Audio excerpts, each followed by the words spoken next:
Hello, everybody, and welcome into the Breakfast Club here on AM 1240 WEKR, and we're coming to you live from Fayetteville Public Utilities in the Channel 6 studio here, and we have our CEO and General Manager, Britt, with us this morning. Good morning. Good morning, Don. How's it going? Busy, which is good, not complaining. We've got a lot going on, and we got good news this morning for all the people who are listening, and this is something I know you've been working on a long time, but something we've already talked about before, but we want to talk about the southwest portion of Lincoln County, the broadband accessibility grant that we got down there. That's right. We're right now in the area of engineering, designing, getting our contracts ready and those kinds of things to start getting ready to build down in that part or the southwest part of the county. But right now, we're still in the design phase. We got to get all that completed before we can get to work.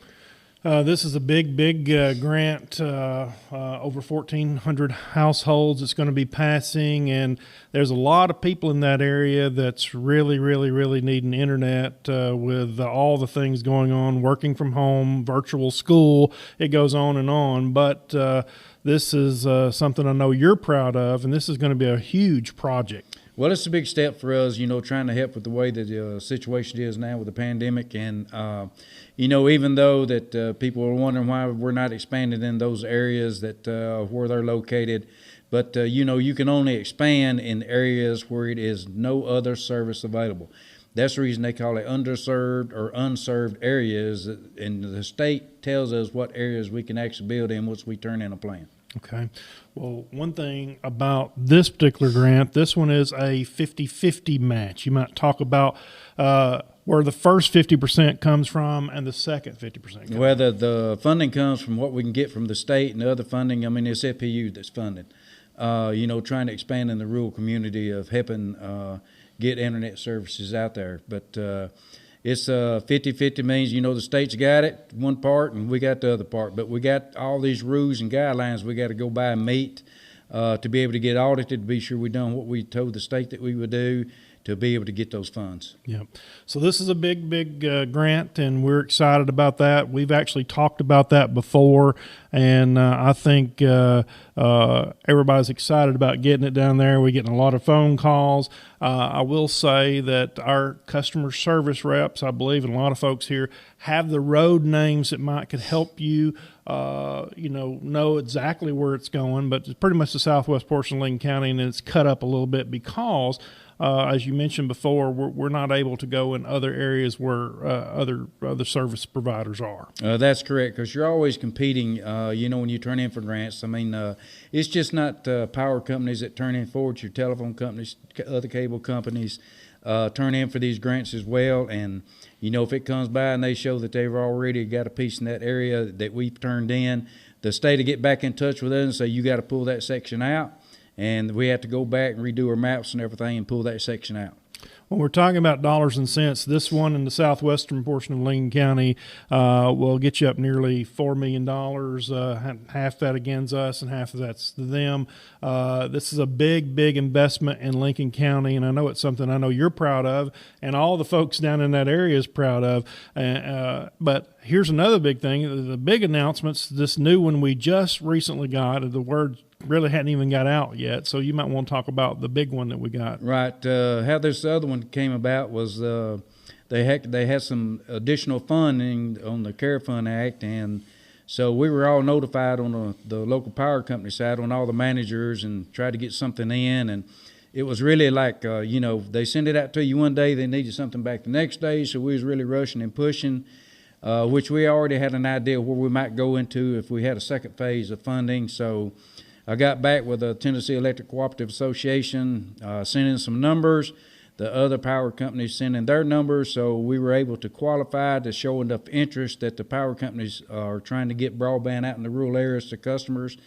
And it came about, and we was awarded a piece of a grant on Friday, this past Friday, the 21st, I believe it was. And this is another big grant. One of the things about this one here is we've got to start working on it right away because it's got to be finished December 15th. December 15th. So, when we were at that building, we turned in 90 miles, right at 90 miles.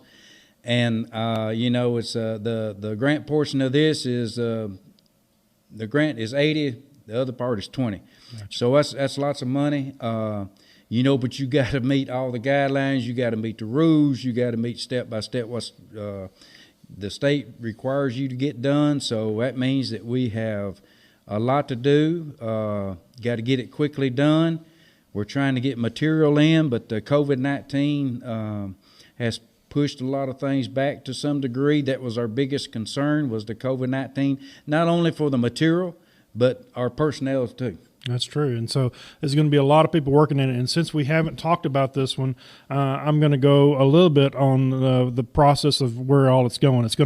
This will include Highway 64 west over to 244 north to Tollgate Road, southeast across Highway 431 south of Petersburg to include Gingerbread Road, Cold Springs Road, Patton Hollow Road, and South Fishing Ford Road. Now, I know we didn't want to say all these road names, however, because it might not cover the whole road, but it gives you an idea about the area it is. And Britt, from your standpoint, to run fiber to these homes, not only on the southwestern portion of the county, but it's this northwestern portion of the county as well, is a lot bigger deal than the average person thinks, because some of it's going across country, and these are very rural areas. Well, a lot of it is cross country, and we got to be sure that when you're stretching, up to 10 miles of fiber at one time or 20 miles of fiber at one time, then you have to go back and put in your storage loops and those kinds of things. Then all the equipment you got to hang on the poles.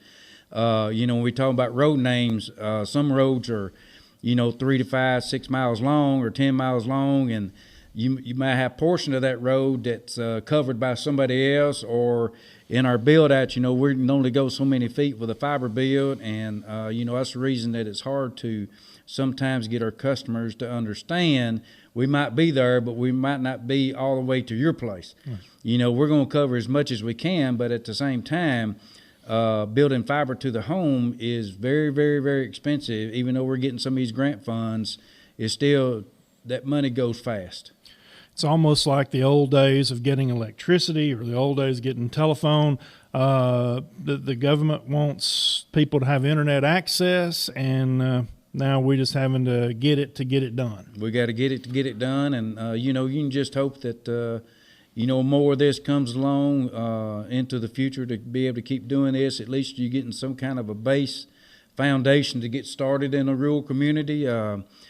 We're a lot further along than what I thought we'd ever be at this point in time, but the state stepping up like they have been of getting this fund money is helping us, and now we got some deadlines that we got to meet to be able to get the funding. Lincoln County is very fortunate to have these two really large grants and really large fiber builds. But one thing that people might not realize, they may see us out working and all that, but there's a whole lot of behind-the-scenes work that the grant people need in Nashville to win these grants. It's a lot of work, a lot of details, and a lot of fine-tuning that you had to orchestrate. Well, the folks here at FPU, you got dedicated employees, put a lot of time and efforts into it, and when you're getting ready to go in for a grant, you got to have your maps, you got to have your customers, all those kinds of things with the mileage, exactly how much equipment could cost, fiber could cost, is it available? If this happens, are you still going to be able to make the build? And that's what concerns Tennessee, because for you to be awarded this last grant on the emergency fund is you had to tell them you'll be through by December the 15th. Well, we're in the month of September. It's right around the corner. And you got to get the material. So, we'll be working 5, 6, maybe 7 days a week, 12 hours a day, but when you get that kind of funding, you hope that you can do what you're supposed to do to be able to get it. Yeah. Well, congratulations to you and our company, and actually congratulations to Lincoln County, because this is a really, really big deal, and we hope to continue getting more of these to get broadband to everybody. Right. And, we meet with Brad Loon at times for the county schools, and, if we can get this fiber out into some areas and maybe be able to expand with a little bit of Wi-Fi on his part, and we're trying to keep in contact, trying to do what we can for the community, and as well as the city. The biggest difference is the city is got service. Every home there's service available, or we can get it available inside the city. Right. And now with the virtual school that we've talked about, I really don't know a lot about it. However, I understand they're going to have internet to make this happen. Well, they need internet, Wi-Fi, some type of technology to be able to communicate, with whoever is on the other end of trying to provide that service. So if you need more information about this, you're welcome to give us a call. We'll try to help you with it, but we're in the early stages of it, but we know we've got to get busy and get to work. Yeah, we got a lot of work to do, and like I said, we got a lot of dedicated employees. It's another challenge. They love challenges, to get something like this built, but it's all mostly across country, and it's going to take some time to pull that much fiber in. That's right, and a lot of fiber splicing, which is a very technical thing, but it's very important. It's got to be right. Can't have any mistake. Can't half do it. It's got to be right. That is correct. All right.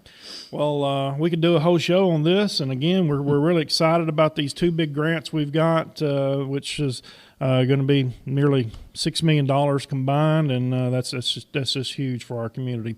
Let's talk a little bit about something you talked to me a little bit about Saturday, and that was we had a pretty big leak north of town. We did on the Shelbyville Highway, somewhere right there around where the Stewart Stretch is, right there in those sharp curves. And what actually happened, we had like 21 foot of pipe that split. It split from one end to the other, and we knew that we had customers out for quite some time. But for one thing, it was a very unsafe location of where the line had to be fixed, in the curves, and it took a long time because you had to keep digging until you got to the end of the split, and it was all in rock, and that made it more difficult. But it took some time to get it on because it's just not simple turning the water back on and everything work. You had to get air out, you had to get the water purged back in the lines, you had to back tee it, and all those kinds of things. Be sure it's back safe again, and it just took some time to get that replaced. Well, it was a long deal, and a lot of people were out with water, but everybody seemed to be real patient, and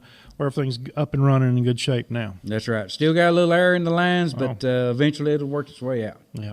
And I think you said when it's air in the lines, it looks a little milky, but there's really nothing wrong with the water. It's just air. Just air. All right. Well, one thing that I'm sure during this fiber build, you're going to have to get the trees trimmed, but that's across the whole county. The trees, if the folks at home don't realize how much the trees are growing, unbelievable. And you got to keep them cut back off the lines. Yeah, the first part of the year we experienced a lot of rainfall, and now it's getting a little dry, but in some areas. But we got an aggressive tree trimming program. The board was very good about purchasing the equipment to get that done, and our own in-house folks are doing it and taking a lot more pride in it, when you're dealing somewhat with contractors at certain times. But I'm not saying all contractors are bad. Some are just better than others. That's right. But, dealing with that, and they're trimming a lot, and we got a whole lot more to do, and we're finding problems that we got with tree trimming. We got some cross arms on some 46 kV line that we finally got changed out that need to be changed, and doing a lot of pole changing with our pole inspections that we're trying to keep up with, and it's a very, very busy year. I don't know how they put some of those transmission poles in the ground back in the old days. We have a hard enough time getting to them today, so it's a lot more to it. And again, we're talking about across country in some of those places. You got to have the equipment. You can't. Some of the lines are where they're located. Same thing is with the gas and the water and the wastewater. There's just some places that you got to have the right equipment to get the job done. As we talk about pole changes and things like that, there are a lot of our crews all the time, 7 days a week, are alongside the road, and we're asking everybody to please continue to move over. Absolutely, and the traffic did they watched us very closely on this past Saturday, especially where it was located, and we had flaggers out and signs out and those kinds of things. But we do appreciate it when folks pay attention and we don't get anybody hurt. What you got going there on, I guess, Washington Street, North Elk? I'm not sure exactly. They've been over there for a good little bit. Well, I don't know exactly in detail. I think that what I understand that the city had a storm drain to fall in to some degree, and then they were going in and replacing, putting in a bigger storm drain, and we had to lower the gas and the water up there to be sure that we were out of the way for the work that they're trying to get done. But I think they're pretty much getting ready to finish that piece up. Well, tell me a little bit about they're moving some pipelines over at the bridge at Ralph Askins. The Ralph Askins, 2nd Avenue or Brookmead? Oh. 2nd Avenue, I guess. That's where everybody's. But No, they are over there replacing that culverts, I think, and we had to do a little relocation there as well after they dug deeper into the creek bed itself. So I knew that they was pushing for time, so we got in there and got out. I think it took us like 2 days or a day and a half or something to get out of the way, and we didn't think we had anything in conflict at the time, but they ended up going deeper than what was proposed in the first part of their plans, and so we had to do what we had to do. Yeah, a lot in the ground, aren't there?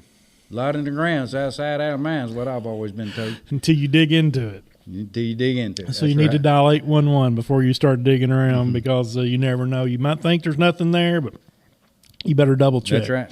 All right, so let's talk about the Student Utility Board. This is our 10th, maybe 11th year, and we got underway last week. Yeah, it's great. I got some new students. They're excited. They want to learn, and they can't wait to get started. And it's right around the corner, and we already had one meeting, and look forward to the next meeting, and it's turned out really well.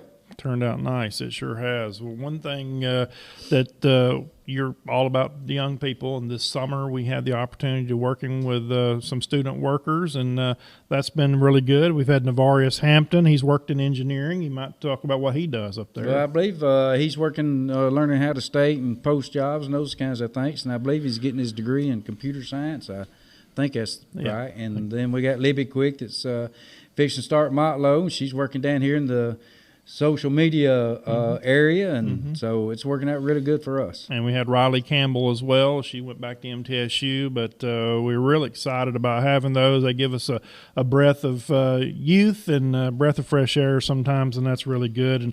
And Libby Quick, congratulations to her because she won the $1,000 scholarship last year. That is correct. And you know what impresses me is there's a lot of new ideas. You know, and it's like I told him. I said, if you got something that'll work better for us, you know, I don't have no problem with change. That's right. So whatever works best. That's right. What's good enough today is not good enough tomorrow. That's exactly. That's his line. All right, let's talk about some ribeye sandwiches. We got that coming up. Yeah, it's September the 10th. First. So what? 10th. Okay. And yeah, we're selling, and I know that we had already pre-sold some other tickets before the pandemic hit, and I think we got all that under who had purchased those tickets, and we will have your sandwiches. So raise some money for the community as far as you know, giving back somewhat to somebody that needs it, and that's our goal. That's right. And me and you do some delivering that day. So if you want some delivered on Thursday, September the 10th, ribeye sandwich sale, you can call Katie Burke at 433-1522, extension 125, and she can set you up. Or you can call Britt Dye. He's got some tickets for sale too. Yeah, I do. All right. Well, our time's about up. We appreciate WKR, WYTM for getting us on the Breakfast Club. We got a lot of information here spread out across the desk here. We're excited about the 2 broadband builds, and I'm sure all those people in that area were excited about getting it someday. Well, it's a big step into the future. You know, where we were at one time of not having any accessibility, you know, but it's only broadband. It's not cable TV. It's broadband and voice over IP as far as internet services. And but that's what we can offer, we hope, and keep it up and expand in our area. Hope to keep growing. If these grant funds keep coming available, it'll even help us get it out there even more. Absolutely. Well, congratulations to you, and we're going to continue to try to continue doing what we're doing right now. Our plate's full at least till the end of the year, and then we're going to just keep on keeping on and trying to do what's best for our community. Yeah, and I don't know if Don be on the breakfast show anymore, because I know when we start building this fiber, he's probably going to be out there in the field too. So he finally found me something to do. I may have to be out there. We'll have to have everybody. Everybody, that's right, because we got to have it done by December 15th, and that's got to be done. And that is a challenge, and you're welcoming that challenge. You're excited about that, but and I think the guys are too. I think we got a lot of good people here, and we're going to.